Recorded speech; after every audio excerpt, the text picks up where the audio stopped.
चौका बैठल बेटी हंसेली रे माई, आज पापा न कर खरीदलन रे माई, आज पापा न कर खरीदलन रे माई।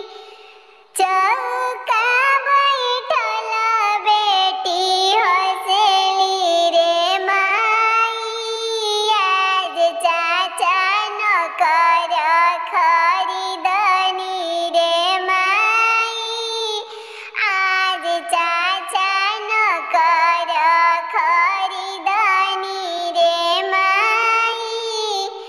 बेटी के पापा रे बेटी के पापा धन सेठवा रे माई, कार चढ़िया बर ढूढ़लन रे माई, कार चढ़िया बर खोजलन रे माई।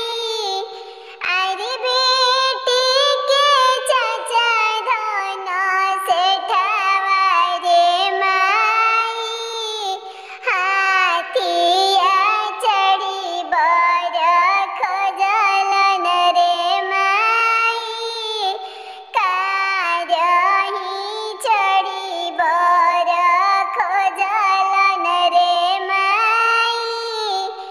अरे बेटा के पापा धन लोभिया रे माई, गमछा बिछाई नोट